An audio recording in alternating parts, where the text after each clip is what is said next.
Welcome back, everybody, to the CoachNoah podcast, where we chat about health and fitness, mindset and community. This one is definitely going to be a little bit of everything. I'm Noah, and today this episode is truly special to me. It's going to be a big one with my guest here, Steffi Platt, or as I call her, Stiefels, for some reason. I've known her for 10 years now, we just figured out, which is 1 year less than I've been in Germany. So one of my first friendships, I would say. Her list of accolades goes on forever, so I'll keep it short and we'll just get into it. She's been the German champion in the 1500. Yes, twice. She's a big runner. She advocates. She's an advocate now for female fitness and running as well. And I've had the honor to watch her grow over the past 10 years into this amazing woman. And I'm really excited to get into it. So first of all, Steffi Stiefels, welcome to the CoachNoah podcast. Thank you for having me. How are you? Good. Yeah? It has been quite a while we haven't seen, and I'm quite excited to talk to you today. Have a chit chat. Yes. The colors are brand specific. I'm really. Of course. I always try to guess. Is it going to be green? Is it going to be red? But orange and pink, I think, are your go-to colors, right? Yeah. Anyways, I love the rainbow, but orange and pink or lilac too. Yeah. Kind of become my favorite. Your colors. favorite colors. Well, you always bring a little bit of color into people's lives, which is nice.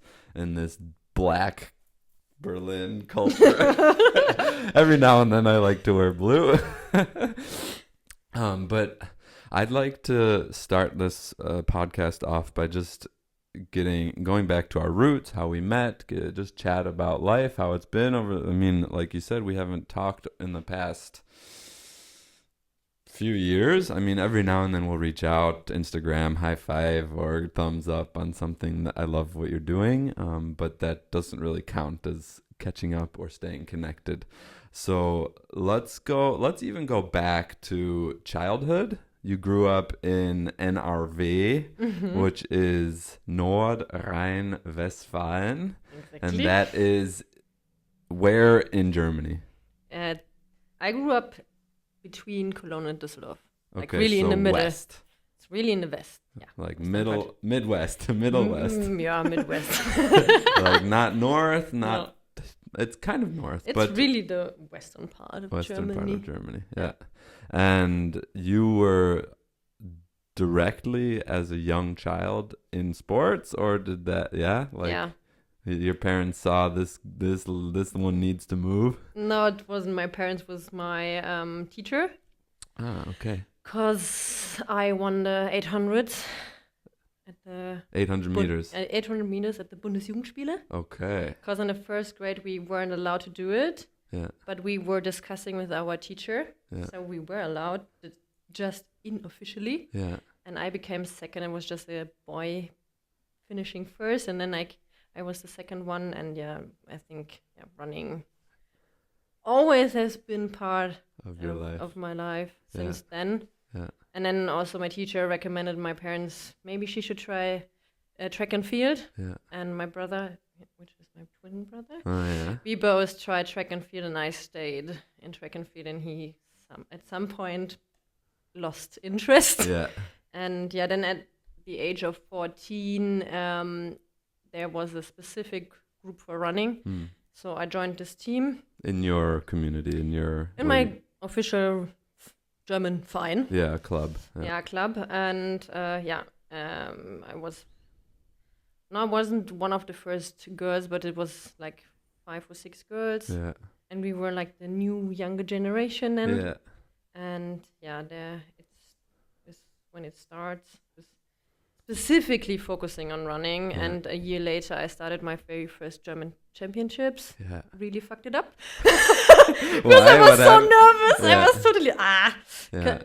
Did you overpace or? No, I was just, it would be nice if I would have been overpaced, but I was like, okay, they are older than me, they might be faster than me, I'll watch it from the back. Okay, you were too nice. Yeah. Yeah, you let them win. Yeah. But the next time you took it, or no, it was not the next time. Yeah. Like the years after, like 2 years after, it was like the 7th place I finished, and then also the 7th, and then in 2008 yeah, was my first German champion yeah, title, yeah, and then 2010 again. So Crazy. 2008 was in Berlin. Yeah, Maybe that's how I got this passion for Berlin. yeah. And then in 2010 was indoors, Ah, in Halle. yeah. Center, middle of nowhere, Berlin, Germany. Yeah, but it was a nice track because it was a colorful one. So Yeah. every single track had a different Every color. lane had a different Yeah. color. Ah, that's cool. It's Yeah. perfect style for you. Yeah. And no one was actually expecting me to win this because Yeah. I was the slowest on the start list. Yeah. Because I've never run indoors. Mm. Because I at some point got injured. I was more into Cross cross country. country. Was Yeah. really my favorite distance or discipline, whatever. Yeah. And then, yeah, all of a sudden, I became German champion. Nice. Yeah. Yeah. It was a And how did that surprise. feel? It's interesting when you finish it. It's like, that's it. Yeah, it's so fast. So normal, like, and know what's changing. Yeah. Even in Berlin, which was really impressive because Yeah. of this big stadium. At Olympiastadion? Yes, Oh, it cool. felt like running alone because there were just a few people sitting there watching us, and my father and my brother directly came to the finish line, and I had a deal with bet with my dad. Yeah. If I'm gonna win this, I'm getting a car. Oh. And the first thing I said when I finished was like, "Where's my car?" And my brother was, "You faked it all." That's hilarious. And did he get you a car? Yes. Oh, nice. What was it? Just a small Hyundai. Yeah, okay. Yeah. Okay. But Nothing special, but something nothing that was special. yours? Actually, we had a special deal. I was wishing for a Suzuki Swift. Mm, I didn't get with Suzuki, but at least it was a car, so yeah. all good. You could go around, visit friends, and It was basically for doing my sports, Ah. going to training and all this kind Yeah. of stuff. So not that much visiting friends. yeah, if you had friends in the Yes. teams, right? Yeah. Yeah, for sure. Yeah. Yeah, I remember when I got my driver's license in the US, we get it at 16. Mhm. And my parents and my dad drove me to every soccer practice, every swim practice, Same. everything all the time, which Yep. thanks Dad, amazing, and Mom for supporting me in that. And then I remember when I got my driver's license, my dad was like, "But can I still come?" Oh, I'll drive separately, but can I still come to practice? Like, no, Dad, leave me alone. Yeah. Oh man. That's part of being a parent, I guess, is letting them spread their wings and fly. And so you have been a runner your whole life. I remember we talked about swimming a little bit. Most of my runner friends are very land animals, not really water animals. same. So triathlon's not your thing, but running, yeah. Yeah, definitely. Because You've- water was always I disconnected this with injuries because if I was injured, I need to go in the water. So I did aqua jogging Yeah, lots of times, but I'm really happy about my coach. He always joined me. in the water. Yeah, almost everything. Even he bought shoes with me Yeah, when I had really problems finding the right shoe because I have really tiny feet. yeah, And yeah, he was supporting me quite a lot. And that's cool. yeah, he was really into swimming. Huh. And also in off season, he was always trying to push us swimming. I was like, nope, this is enough. Yeah, cross training wasn't on the list of things for you to do No. in the water, at least. Yeah. You just wanted to keep running. Yes. That's pretty cool. And when did you actually move to Berlin? 2015, end of 2015. Ah, so you moved here and then Directly got into Nike Run Club. wow. I think I was the only one who actually applied for it. Like, Officially? Yeah. Yes. There were I had no The- idea there were yeah. applications. Who was doing the applications? Falco or Jan? No, Lucas. He just said, "Yeah, I googled you. It's fine." Yeah. Yeah, actually, Lucas Kellner. Somehow I met him through Lucas Przygoda. Yeah, but he was the one building Nike Run Club, more or less, like Lucas. Kellner. Yeah, but I think he connected me to Lucas Kellner, and he was like, "Do you want to come?" I was like, "Sure." It was just an invitation, and then I wore like old Nikes. I had no Nike stuff, zero, and I just found an old pair of shoes that I had that were Nikes, and they were way too small. I think they were like soccer shoes, and yeah, it was really fun. And then it exploded. Yeah. But as fast as it exploded, it also disappeared very quickly. Yeah. We were all very disappointed because it was amazing time. We saw each other 3 to 4 times per week, maybe more sometimes at easy runs, long runs, intervals. Hit session on Wednesdays. That was my favorite one. Yeah, I've never been there because it was too far. Yeah. I felt like, Kudam was definitely quite far from me. True. So I always went to Fischermarkt. Yeah, did you always live in Prenzlauer Berg? Yeah. Okay. I just moved once, but still just a few streets from where I started in Berlin. You're lucky. I think my first was Wedding, Prenzlauer Berg, and then Moabit. So almost back to my roots of Wedding, Moabit. We'll see. And those times were a lot of fun. Do you have any specific memories of like fun? Your most fun memories at that time? There was once this event. How was it called? The Pacer, the one? No, the one when we changed time, like the 3 yeah, you run in the middle of the night through the time change. Change, and then with all the lights. Yeah. And they tried to make it a party. Yeah. And no one really got into it. And you were really passionate about it and did some dance move, and everyone was like, "What is he doing there?" That was quite fun. Trying to animate people. Yeah. That was quite I do fun. remember that now. I have some videos of it. Yeah, it's really fun. You have to share those videos because those times were hilarious. Yeah. And I just remember like the people like, we're supposed to have fun here, and everyone just like, time to run, whatever. It was a good time for me. I always try to have a good time. I think that's why we vibed so nicely, because you're always laughing and giggling, and I was the one trying to make you laugh and giggle. And then when the Nike Run Club started to kind of disassemble and there wasn't as much funding anymore, we were both a part of a really cool project, which was at that time the Craft Runners. And you didn't run to Hamburg with us, right? No, wasn't allowed to. Really? It was just you guys. Oh God, yeah. Okay, there was always a bit of friction in the core group of people, but it was probably one of the coolest times for running in Berlin, which for you especially, you have always kind of been paving the way for women in sports, which is really cool. And you were pushing against all of us hard-headed, knucklehead men, trying to steal the spotlight. But in a way, your fierce force of sticking with it kind of made it possible for you to now have your own brand and all of that kind of stuff. But before we get there, I remember running through the desert with you for the first time. Do you remember what year that was? What my lab was?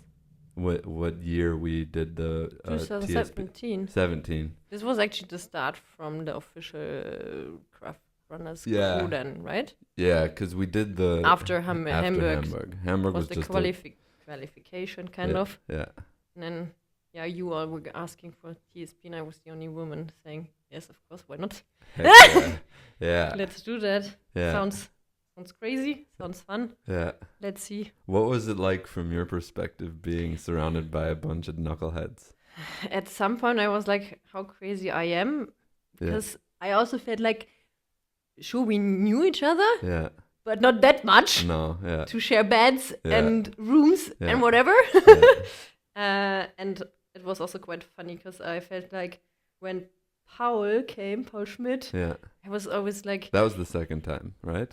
No, it was us. No, it was already in the first year. And I felt like he's But he didn't participate. He was just the doctor. He was the doctor's support. Yeah. And I felt like he's just figuring out who I'm with together and why I'm joining. Really? Yeah. That's what he also said. I was like feeling he is always checking what I'm doing and who I'm with.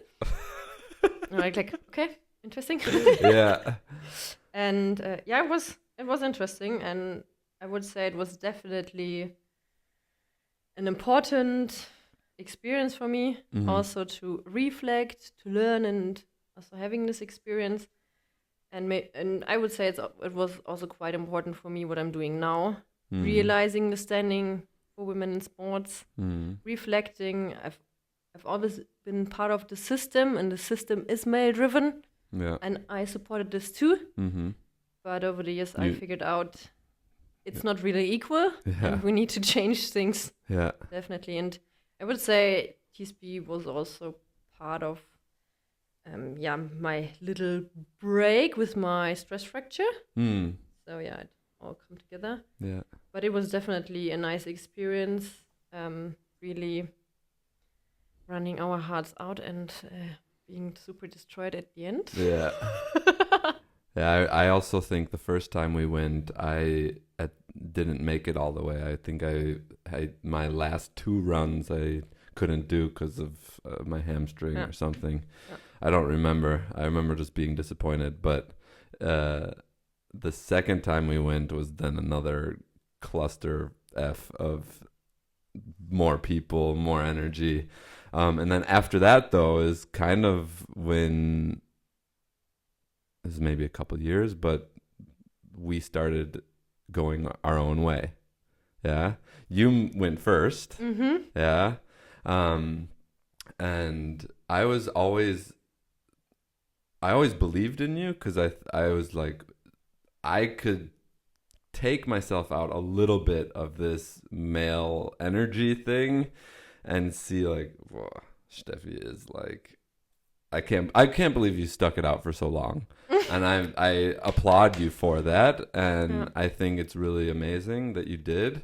And I think you could hopefully feel that I wanted to support you in any way possible, as you were trying leaving and trying to do your own thing, because first you started off with, what was the name of it? Supercraft Women, and something inside of me was like, you can't,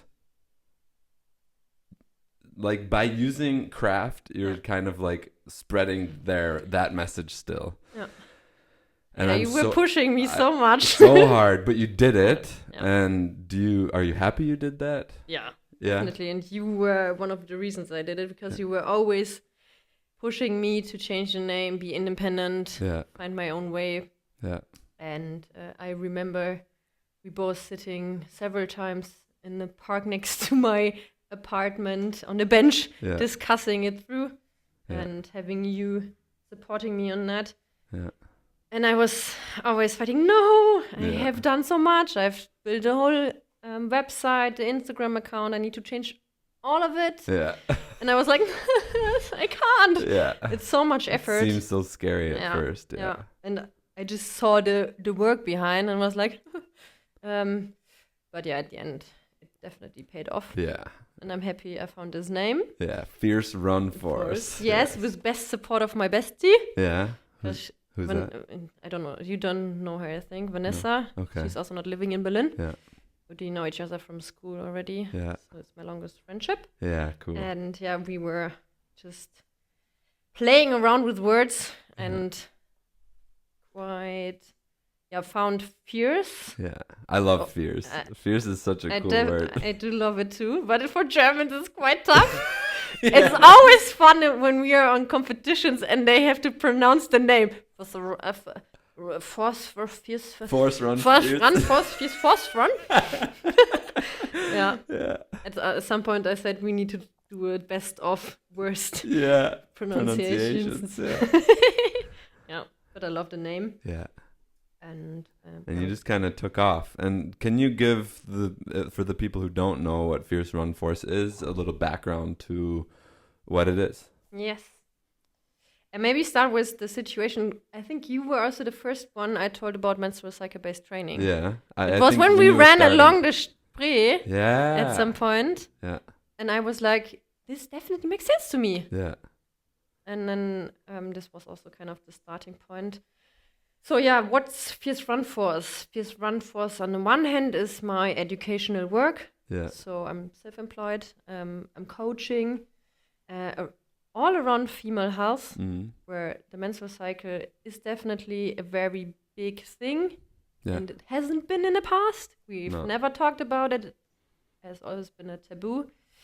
And it definitely has never been part of sports. Yeah. And this was actually the explanation for me about my stress fracture. Yeah. Getting into this and figuring out how important it is for a holistic approach. Yeah. And so, I'm coaching women on that. And especially if they come with a goal, like marathon or half marathon, the first thing I do, we need to have a look on your health status. Okay. On your menstrual cycle status. Okay. Are you healthy? And this is our first thing we do. And how do you know? We get into it. Yeah, we do blood tests. I have several questionnaires. Yeah. And then so I do like a little screening or analysis. And then we have, I use my tracking sheet. So they have to fill in a diary. And this is how I can figure out what's going on. And especially if you ask questions about the menstrual cycle, like the length, the flow, the blood flow, if it's painful, which is not normal. Yeah, it's not normal. No, menstruation shouldn't be painful. What? We need to normalize that it's not normal if we have pain. Okay, that's crazy. That's like, I think for me, I've never heard that before. So I'm probably the normal man. 90% of men don't know about this yet. Why? It's also for women. Yeah, of course. It's been the norm in humanity for however long. You just need to deal with it. Yeah. This is also what the gynecologists always say. Or otherwise take the pill. Yeah. That's it. The reason is gender health gap. Okay. So there is not really any research, especially in sports. We have only 6%, only focusing on women. And these 6%, the problem is we've done research, but we didn't know enough about the menstrual cycle. Yeah. So if we don't know it right, how are you supposed to base anything on it? Exactly. Yeah. So the quality is still not where we need to have it. Yeah.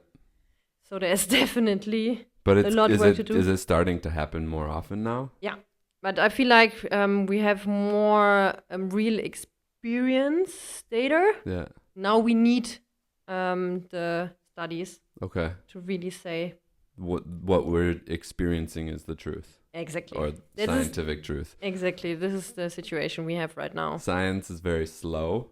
Exactly. It's like German bureaucracy. Yes, it is. It's like worse than German bureaucracy. Yeah. Like the thing you want to get done, you have to plan 3 months ahead of time. In science's case, 3 years in advance to get the approval, the everything you need. Also the money, the funding, exactly. Yeah, the funding for female is also a thing. It's always less. Yes, and usually research for women is done by women.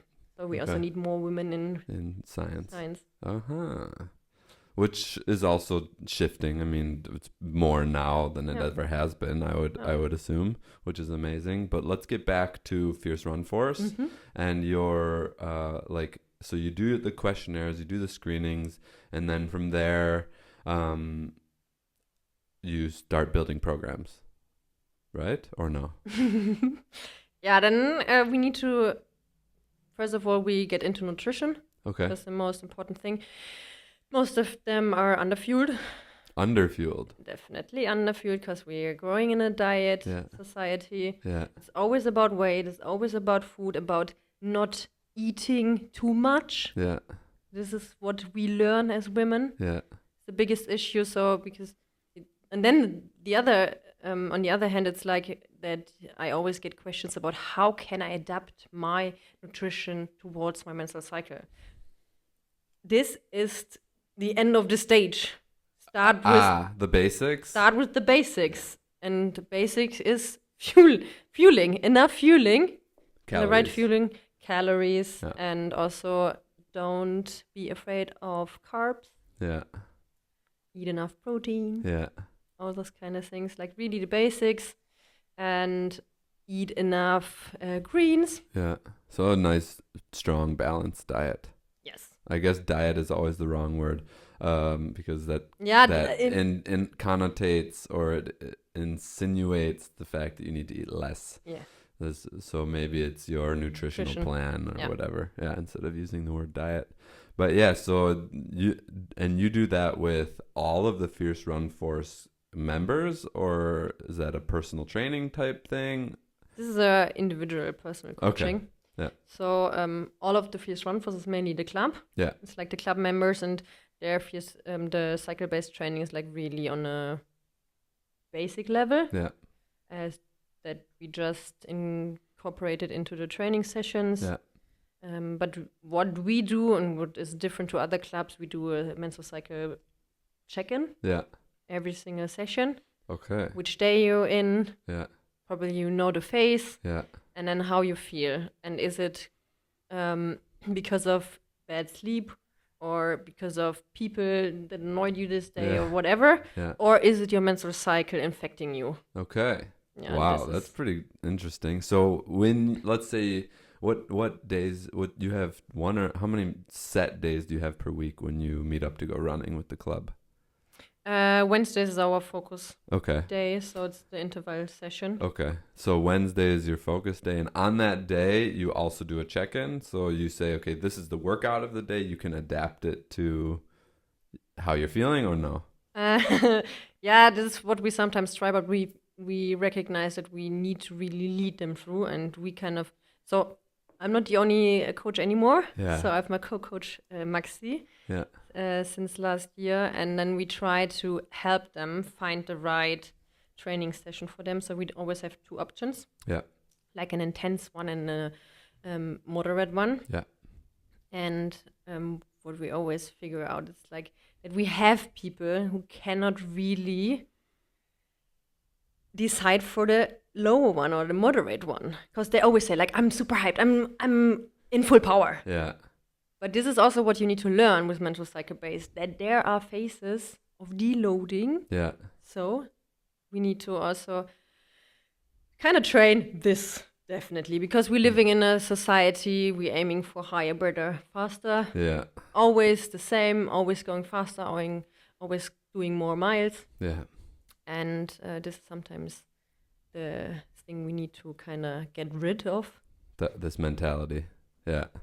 And this is the biggest one, also for the individual coachings. Yeah. The mindset, the ideas of living and working out we have in our minds, like the standard, which is basically made for men, but not working for us. Because if we do so, we can do so, but then we're not really taking care about our own body or even a menstrual cycle. Yeah. And it works for quite some time. It worked for me. It works until it doesn't. I had the stress fracture. Yeah. And it can happen earlier or it can happen later. Yeah. So you think, or you believe that with cycle-based training, injuries can be avoided more often because of how you treat your body and that, like, am I getting that right? Yeah, definitely. And also learning to be in a better connection. It sometimes sounds so, not... No, it sounds very spiritual or like weird for people to say, but that's because it's not normalized yet. Just like cycle-based training isn't normalized yet. But like for me in the Wim Hof method, talking about connection to the body, in my life as an athlete, I say this during some of my workshops, I've never been taught as a man or a woman to connect to my body. Same. It's all about what's on the training plan, get it done, and then go home and eat like as many calories as you can. There's nothing about connection or listening. And in my athletic life, I've burnt out a couple of times of sports just because of that. I mean, and I can't even imagine what it would be like for the human body is capable of many things. But if you push it, and you're training for a man, but you're a woman, then obviously something has to give. Yeah. In your case, it was your shin splints, right? No, stress fracture in the sacrum. Ah, true. Yeah. My God. Massive one. Yeah. I remember you were that took you out for a while. Yeah. Yeah. Like a whole year. Yeah. But the interesting thing you said, like you were training like what was the training plan saying, and someone also told you get in the carbs. Yeah. But this is not what you tell women. Yeah. Okay. What would you tell a woman? It should be like this, but this is not what is normal. Okay. Because no one really tells women to really get in the fueling. Okay. And even if they just start from at some point with running, they're just randomly running and they're just doing what is on a training plan. Yeah. But not regarding anything about their cycle or their cycle. Person. Yeah. No, but even nutrition. Okay. No one tells them how important nutrition is. Okay. And so if I come to you, let's say I'm a woman and I come to you, I do my survey, my like telling you how my cycle is and all of this type of stuff. How deep can you go into nutrition? Like it's the journal first, right? Yeah. And then what? Yeah. Yeah, it really depends. It's on the person. Super individual. Yeah, of course. Sometimes it also starts with the basics. Also this mindset, I hate cooking. I don't want to cook. This is also something we need to overcome. Yeah. It takes so much time. Yeah. But then maybe think about priorities. And where's your time going? Yeah. And maybe it's also your cell phone sometimes. Doom scrolling. Taking your time. From not being able to cook. And I also see if you have kids, and so it's a lot, definitely. But maybe you can ask for support. Yeah. Also something we need to learn at some point, because we are always the ones caring about others. Mm. And we are mostly the last ones taking care of. I know. I've talked to Kim many times about, I can only see it from the outside, that she'll do everything for all of us and then take care of herself. Whereas in my mind, it's obvious, like without you, none of us survive. So you have to take care of you first. Yeah. But it's, I think for a lot of people, really not just moms or for everyone, it could be quite a difficult task of putting ourselves first. Because it's so much easier to help someone else than help ourselves. Mm-hmm.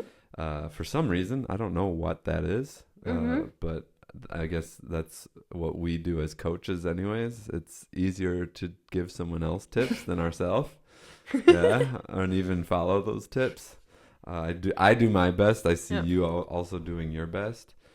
So something that interests me still about what you've said is that menstruation should not hurt. And do you know why this is? Like, why does it hurt if it's not supposed to? What's the main reason? There is no main reason, but it can also be endometriosis. Okay. So this is why we need to normalize it. It can also be underfueling. Okay. Stress. Yeah.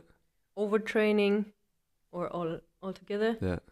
or even not having all the micronutrients. Okay. So really taking care of that, because our body needs in different phases. And you can say from personal experience that once you get those things under control, that menstruation is less painful, if at all. Yeah, it can happen, but it's also individual. Yeah. It doesn't mean it works for everyone. Yeah. If it's not working, when we try to fix those things, not really say fix, but change those things to the positive, then we need to still find out what's the reason. Yeah. And maybe it's endometriosis. Yeah. Because it's still also that every 10th woman has endometriosis. Really? And also there's another diseases, PCOS. Yeah. Polycystic ovary syndrome. Yeah. That's every 8th woman. What? Which is quite a lot. That's insane. Yeah. So, and this is also what made me get deeper into it, because I had athletes in my club that had such things, and I was always like, okay, I can help you until this stage, but then I don't know. So this is why I decided to go deeper into women's health. Yeah. I didn't study any medicine, so now I studied myself and did a coaching certificate. Yeah. I mean, you were one of the first in Berlin, if not in Europe, to start going into this, which is why you're a pioneer again. This is kind of another theme behind your name. You're leading the way with all of these knuckleheads in the craft runners and in Nike Run Club, and even before that. And now it's finally becoming or being talked about, which is important. That's really amazing. And you're part of that. So you should be able to, in German we say, gib den Schulterklopfen oder was auch immer. Hats off to you for sticking with it. Yeah. And I want to now transition to talking about what are currently Fierce Run Forces and Steffi Platt's goals and missions right now. Like, what are your focuses right now?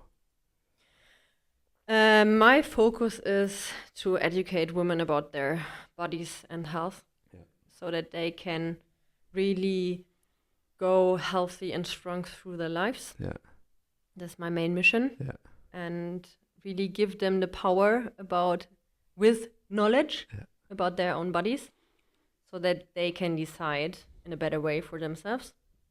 And don't try to put the menstrual cycle based or whatever training into the standard, which is not working, and take care of yourself is the most important thing for me, that they recognize that they are the ones that go first. Otherwise, they can't go with success through their training or even work, life. Yeah. So, and strength is quite important training too. Mm-hmm. Yeah, here we go. Do y'all do strength training? In the club we do twice a month strength training. Cool. Yeah. Now we reached a point where we can offer this. Yeah. Also, the club is now 3 years. Yeah. And we have gone through lots of German bureaucracy to get there. All right, where do you offer it?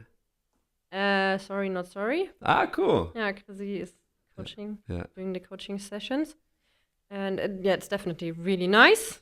But we also need to educate how important it is for runners. Yeah. Because it's also the same discussion as always. I just want to run. Yeah, but it's not counting kilometers only. It's the whole thing. It's the holistic point of view. And then, strength training is a big part. Yeah. Definitely. Yeah. How are those push-ups coming? But also really working with heavy weights. Yeah. Nice. Yeah. So deadlifts, squats. Yeah. Oh, I love this. This was my goal when I joined NTC with Nike Run Club, and then after Nike Run Club that was my goal, was to try and educate runners in how important strength training was. It doesn't work. It's just leading. I've found the only way to do it is to lead by example, and eventually, hopefully before the first injury, people come and enjoy the benefits of strength training. And I just remember, like, one of the biggest barriers to strength training is you have to go somewhere. Yeah. Whereas running, you put on your shoes, you go outside, and you've started. Yeah. And for a lot of runners, the barrier is time again, is getting to the gym, doing what you need to do to fuel or strengthen your body for the future runs, and working it into your schedule. But I think for women it's also sometimes that they are afraid of being too muscular, having too many muscles, because usually they do running to lose weight, controlling their weight, which is another, what is that called?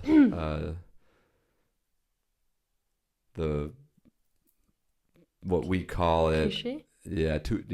Exact cliche that we've put out there, that everyone has to have the same body. Yeah, it's also social pressure at some point, because we have this stereotype of how a woman should look like. Yeah, exactly. And also being so judgy about overweight is also a big thing. Yeah, which is super important, especially in the sports scenes. And I think this is also what Fierce Run Force is also about, that we have different body types, which is quite important. If you run, you're a runner. It doesn't matter how your weight is, what your weight is. It's just running. It's just not just running, just running at some point, but you just go out, move one step at a time. Enjoy it. I feel sometimes I read a book the last few weeks. It was it's from the national coach of the German basketball team. Okay. And I felt like he has really some nice views, and especially how he coached his team is really nice. In what way? He's also a psychologist. Okay.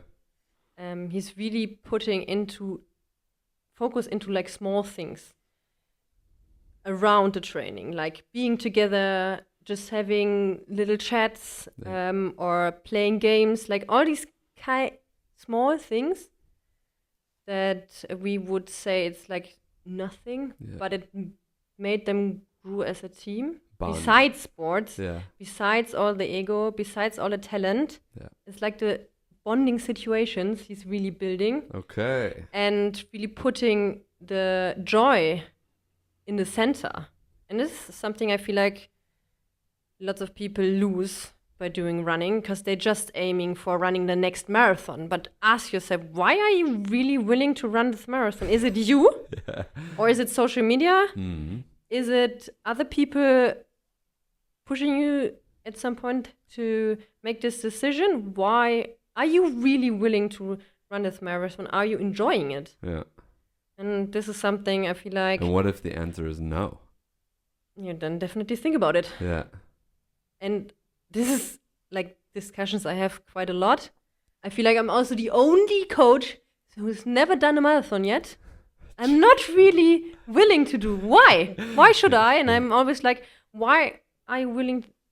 Why? What's the reason you're running this marathon? Are you really into it? Do you have the time for it? It's also something. You have the capacity. And if you're already super stressed, you have your kids, you're not able to fuel right, does it make sense to aim for a marathon? Yeah.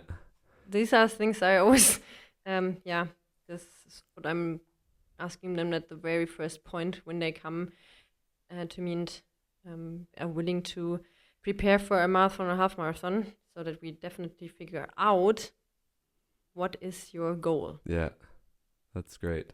And I'm always prioritizing health as a goal. Okay. First. Health comes first. Yes. And happiness. And happiness. Yeah. And enjoying running. And really, I feel like at some point, also in the Berlin running community, I feel like the joy sometimes isn't there anymore. It's just pressure. It's just being the coolest performance one. Pressure Performance, or cool. being cool. I'm the fastest one. Yeah. That's I also here in Moabit have made it more of a social sport. Yeah. It's there's a couple participants that get mad when I say it. We're here to socialize. Yeah. If sweating happens, that's great. But a couple of people are like, no, I'm here to perform. Like, yeah, we are. We're here to work hard. We're here to push each other. Yeah. But let's have fun while we do it, at least. Yeah. Because I'm not here because I love running. I'm here because I like to run with you.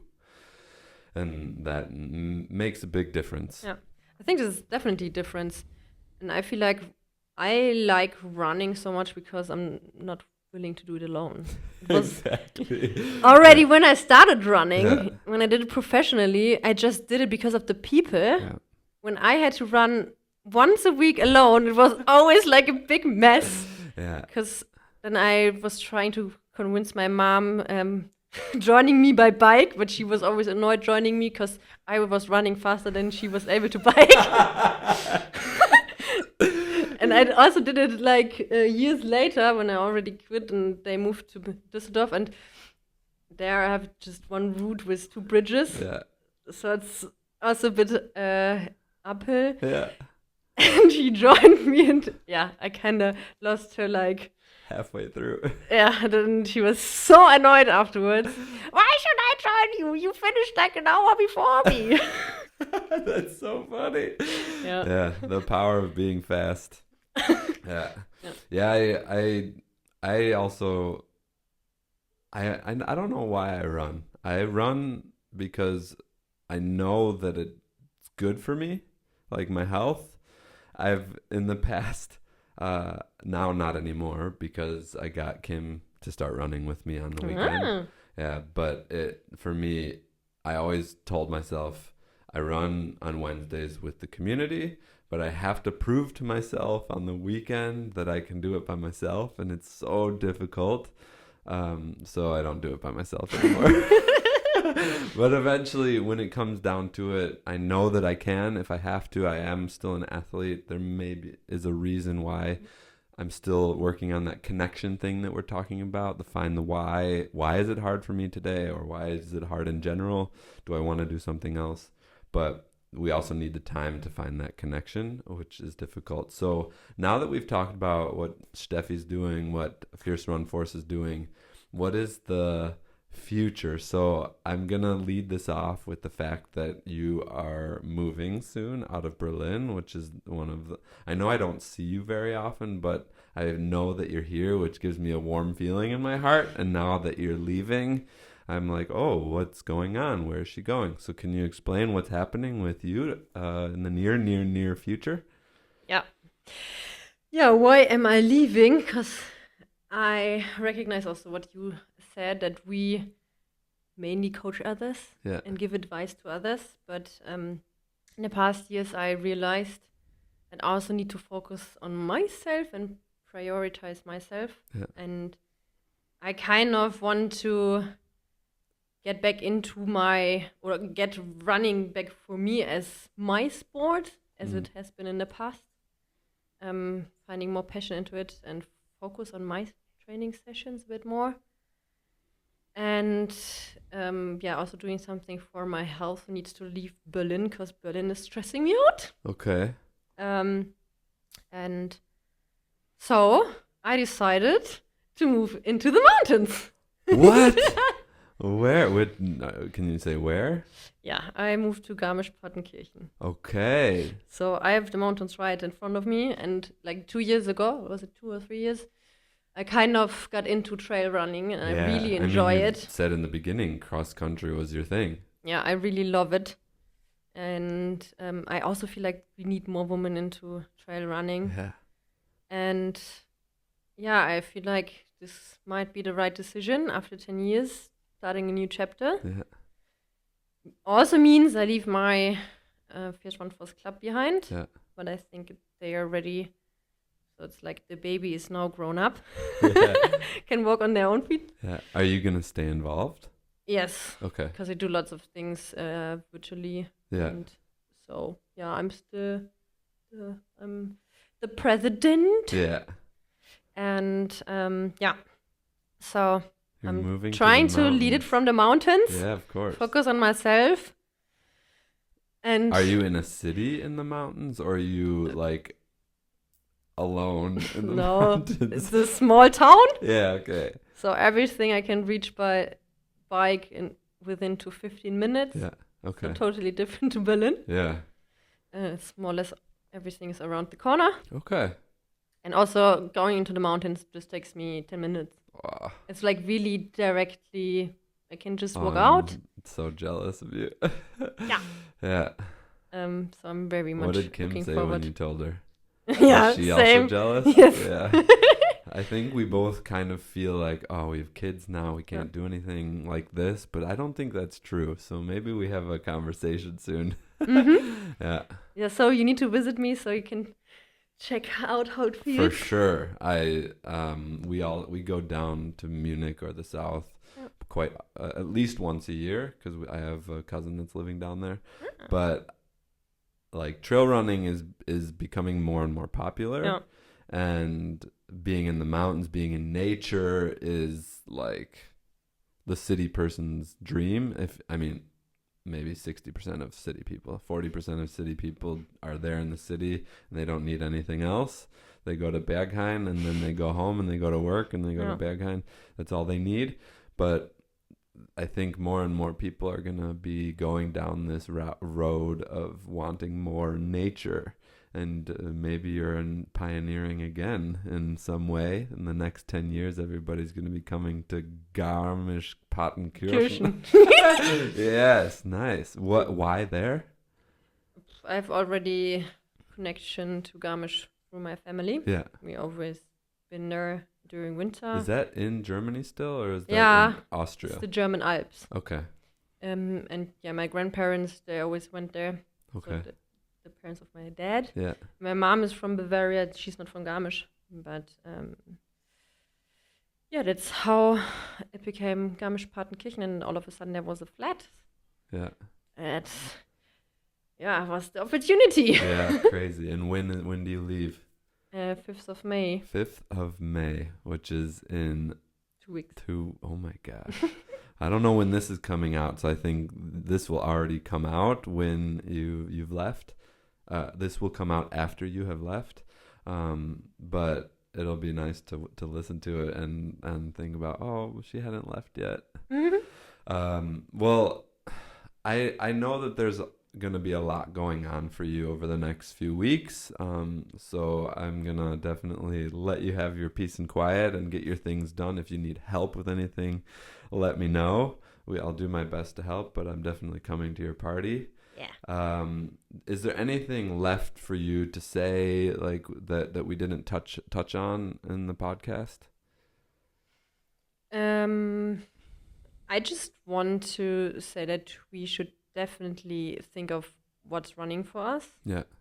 What is our passion about running? Do we have a passion about running, or maybe we need to find it? Yeah. And focus on the healthy running. Yeah.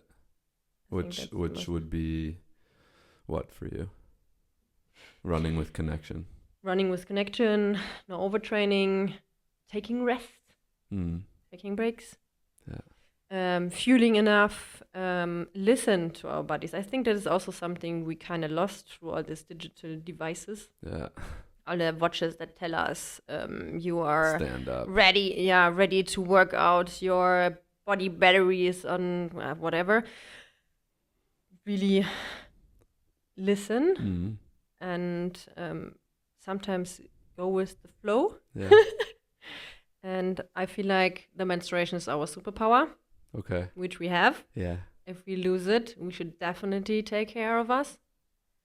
And I would say a menstrual cycle is something that belongs to us. Yeah.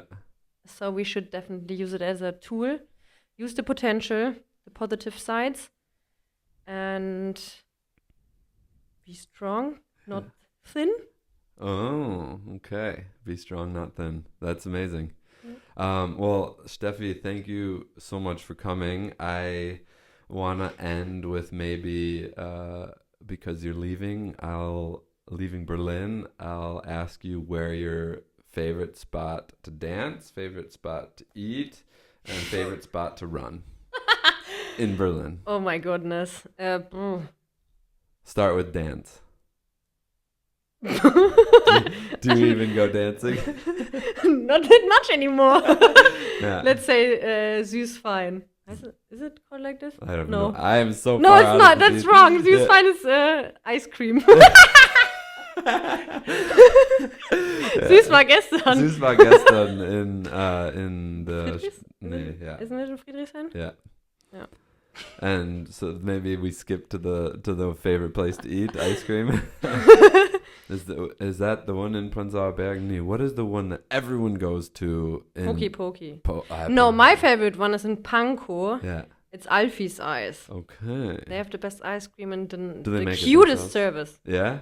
Okay. Yeah. What's it called? Alfie's. Okay. And then since we did the sweet, do you have a favorite place or favorite restaurant in Berlin? Maybe my Italian pizza place. Oh. So directly around the corner from my house. Yeah. Lupo e l'Orso.